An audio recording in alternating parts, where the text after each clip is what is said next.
Halo, perkenalkan saya Carolina Maret Lorenza dengan NIM 2019-5137.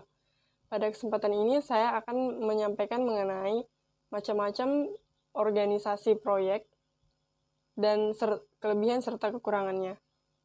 Yang pertama kita perlu tahu apa itu pengertian organisasi proyek. Organisasi proyek ini biasanya bagian dari organisasi yang lebih besar seperti pemerintah, institusi, badan atau lembaga, atau dapat juga dalam skala lebih kecil seperti lembaga pendidikan, perusahaan, lembaga kesehatan, dan lainnya.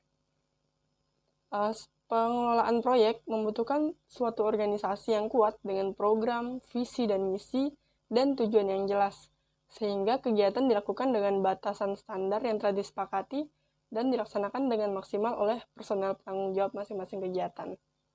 Nah, balik lagi ke awal, apa sih manajemen organisasi proyek? Organisasi proyek adalah sebagai sarana dalam mencapai tujuan dengan mengatur dan mengordinasikan sumber daya, tenaga kerja, material, peralatan, dan modal secara efektif dan efisien dengan menerapkan sistem manajemen sesuai kebutuhan proyek. Agar tujuan organisasi dapat dicapai, dilakukan proses sebagai berikut. Yang pertama itu identifikasi dan pembagian kegiatan. Identifikasi dan pembagian kegiatan ini perlu diketahui untuk menentukan volume pekerjaan, macam dan jenisnya, kebutuhan sumber daya, jadwal pelaksanaan, serta anggaran, sehingga dapat dilaksanakan oleh penanggung jawab secara maksimal sesuai dengan sasaran dan tujuan proyek. Kemudian ada pengelompokan penanggung jawab kegiatan. Penanggung jawab kegiatan ini dikelompokkan berdasarkan keahlian dan keterampilan serta kemampuan personel di bidangnya, sehingga nanti hasil akhirnya bisa dicapai. Selanjutnya, penentuan wewenang dan tanggung jawab. Perlu adanya wewenang dan tanggung jawab dalam setiap kegiatan, dalam setiap pekerjaannya, biar kita tahu apa yang harus dilakukan, yaitu dengan membuat penjabaran kerja serta standar prosedur operasional pekerjaan yang dikelolanya. Menyusun mekanisme pengendalian. Karena organisasi proyek melibatkan banyak pihak, maka agar tidak terjadi penyimpangan, mekanisme pengendalian koordinasi dibuat dengan format yang dapat menggerakkan organisasi dalam mengidentifikasi, memecahkan masalah, serta melakukan tindakan koreksi untuk mengatasi penyimpangan jika terjadi penyimpangan. Nah, struktur organisasi proyek ini dibuat berdasarkan kultur dan keunikan, tentu berdasarkan sistem manajemen proyek. Oleh karena itu, organisasi proyek mempunyai susunan dan hierarki yang berbeda-beda. Pemilihan organisasi proyek ini didasarkan pada tingkat kebutuhan dan kompleksitas proyek. Semakin besar proyeknya, semakin kompleks proyeknya, maka semakin kompleks juga susunan organisasinya. Beberapa macam susunan organisasi proyek akan saya jelaskan. Yang pertama, organisasi proyek fungsional. Ini dikelompokkan menurut fungsinya, memiliki struktur dengan konsep otoritas dan hierarki vertikal. Ada kelebihan dan kekurangannya. Kelebihannya itu, yang pertama, adanya fleksibilitas yang tinggi dalam penggunaan staf atau karyawan. Kemudian orang-orang dengan keahlian tertentu bisa ditugaskan di banyak proyek yang berbeda. Yang ketiga, orang-orang dengan keahlian berbeda dapat dikelompokkan dalam satu grup untuk berbagi pengetahuan dan pengalaman yang sangat bermanfaat bagi pemecahan masalah teknis. Yang keempat, divisi fungsional yang bersangkutan bisa jadi basis bagi kelangsungan teknologi bila para personel keluar dari proyek atau organisasi induk. Yang kelima, divisi fungsional mempunyai jalur-jalur karir bagi mereka yang mempunyai keahlian tertentu. Namun, organisasi fungsional ini juga memiliki kekurangan. Yang pertama, klien tidak menjadi perhatian utama dari aktivitas yang dilakukan orang-orang yang terlibat proyek. Yang kedua, divisi fungsional cenderung berorientasi pada aktivitas-aktivitas khusus yang sesuai dengan fungsinya. Yang ketiga, kadang-kadang tidak ada individu yang diberi tanggung jawab penuh untuk mengurus proyek. Dan yang keempat, motivasi orang yang ditugaskan dalam proyek cenderung lemah. Selanjutnya, selain organisasi fungsional, ada juga organisasi proyek murni. Nah, pada proyek jenis ini merupakan bagian tersendiri dari organisasi fungsional, di mana manajer itu mempunyai otoritas penuh terhadap proyek. Dengan status ini, tim proyek memiliki komitmen dan wewenang mandiri, namun tetap dengan koordinasi dengan perusahaan. Kalau dilihat di gambar, ini kita dapat lihat bahwa organisasi proyek dengan perusahaan dipisahkan dengan otoritas yang diberikan pada organisasi proyek. Tetapi organisasi proyek tetap berkoordinasi dengan perusahaan. Kalau kita lihat ada otoritas proyek, di bawahnya ada organisasi proyek, dan di atasnya ada organisasi perusahaan. Tapi mereka tetap berkoordinasi. Kelebihan dari organisasi murni ini. Yang pertama, manajer produksi mempunyai wewenang penuh untuk mengelola proyek. Yang kedua, semua anggota tim proyek secara langsung bertanggung jawab terhadap manajer proyek. Yang ketiga, rantai komunikasi menjadi pendek, yakni antara manajer proyek dan eksekutif secara langsung. Yang keempat, bila ada proyek sejenis berturut-turut, organisasi ini bisa memanfaatkan para ahli yang sama sekaligus, melakukan kaderisasi dalam penguasaan teknologi tertentu. Yang kelima, karena kewenangan terpusat, kemampuan membuat keputusan bisa cepat dilakukan. Yang keenam, adanya kesatuan komando. Yang ketujuh, adanya bentuk. Ini cukup simpel sehingga mudah dilaksanakan, serta adanya dukungan menyeluruh terhadap proyek. Dan ini organisasi murni ini juga memiliki kekurangan. Yang pertama, bila organisasi memiliki banyak proyek yang harus dikerjakan, biasanya proyek ini akan mengusahakan sumber dayanya sendiri, sehingga terjadi duplikasi usaha dan fasilitas. Berhubungan dengan itu, struktur ini akan menyebabkan biaya yang cukup mahal bagi organisasi induk karena staff-staffnya itu penuh gitu. Mereka berdiri sendiri seperti duplikasi usaha dan fasilitasnya. Kemudian yang ketiga, seringkali manajer proyek menumpuk sumber daya secara berlebihan untuk mendapat dukungan teknis dan teknologis waktu-waktu diperlukan. Yang keempat, bila proyek selesai akan terjadi masalah tentang bagaimana nasib pekerja proyek yang ada. Dan selanjutnya yang kelima, ketidakkonsistenan prosedur ini bisa saja terjadi dengan alasan memenuhi permintaan klien. Selain tadi murni, ada juga organisasi proyek matriks.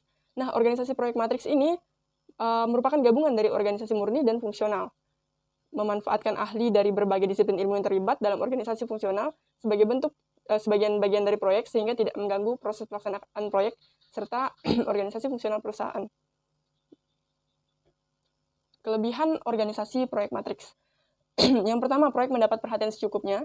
Yang kedua, karena organisasi matriks melekat pada unit fungsional organisasi induk, maka mudah untuk mendapatkan potensial yang dibutuhkan dari setiap unit fungsional. Karena berdasarkan fungsi-fungsinya tadi, jadi lebih mudah untuk mendapatkan orang yang dibutuhkan, yang paling pas. Jika suatu proyek selesai, maka pekerjaan proyek dapat dipindahkan ke proyek lain. Nah, ini mengatasi dari yang murni kan pekerjanya kemana setelah kerja gitu kan. Nah, di sini kalau udah selesai satu proyek, bisa langsung ke proyek lain. Kemudian yang keempat, tanggapan terhadap keinginan yang diminta oleh klien bisa diberikan cepat seperti dalam proyek murni.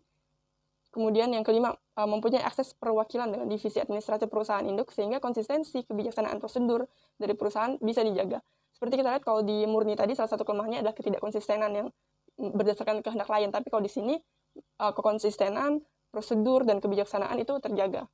Kemudian bila ada beberapa proyek yang bersamaan, maka organisasi matriks memungkinkan untuk melakukan distribusi sumber daya agar lebih seimbang untuk mencapai berbagai target proyek yang berbeda-beda. Kalau kita lihat juga tadi di murni, itu dia terjadi duplikasi. Tapi kalau di sini, mereka memungkinkan untuk melakukan distribusi sumber daya. Namun, meskipun sangat banyak kelebihannya, proyek matriks ini juga memiliki kekurangan. Yang pertama, kekuatan antara manajer fungsional dan manajer proyek seimbang. Jika kita lihat di gambar itu seimbang. Nah, ini memungkinkan terjadi masalah tanggung jawab. Pekerjaan proyek bisa terbengkalai atau terganggu. Kemudian yang kedua, perpindahan sumber daya dari satu proyek ke proyek lain dalam rangka memenuhi jadwal proyek bisa meningkatkan persaingan antara masing-masing manajer proyek. Meskipun tujuan organisasinya sama, tapi para manajer proyek ini berharap bahwa proyek mereka lah yang paling sukses gitu. Padahal target organisasi secara keseluruhan adalah sama. Organisasi personal proyek. Kendali di dalam proyek membutuhkan organisasi sendiri dalam rangka mengelola tujuan, sasaran dengan data, informasi, serta sumber daya yang ada. Hal ini ditunjukkan dengan struktur organisasi personal proyek dengan skala yang cukup besar di samping ini. Jika kita lihat, proyeknya kompleks sehingga strukturnya pun udah kompleks. Nah, organisasi proyek ini menunjukkan hierarki tanggung jawab dan wewenang tugas dari masing-masing personel yang diarahkan dan dikendalikan oleh 3 pucuk pimpinan, yaitu manajer proyek, deputi manajer proyek, dan site manager dengan tugas yang telah ditentukan. Nah, untuk manajer proyek itu dia menjadi jembatan antara organisasi proyek dengan perusahaan serta pemilik proyek atau organisasi yang mewakilinya. Sementara untuk site manager ini mereka otoritas di lapangan, jadi mereka bertanggung jawab pada kegiatan di lapangan. Dan untuk site engineer ditugaskan untuk hal-hal yang berhubungan dengan masalah teknis. Nah, ada juga yang namanya diagram linear tanggung jawab personal, atau dalam bahasa Inggrisnya Linear Responsibility Chart, LRC. Nah, diagram ini adalah suatu alat atau informasi yang berfungsi sebagai alat komunikasi bagi personal proyek dalam menjalankan tugasnya.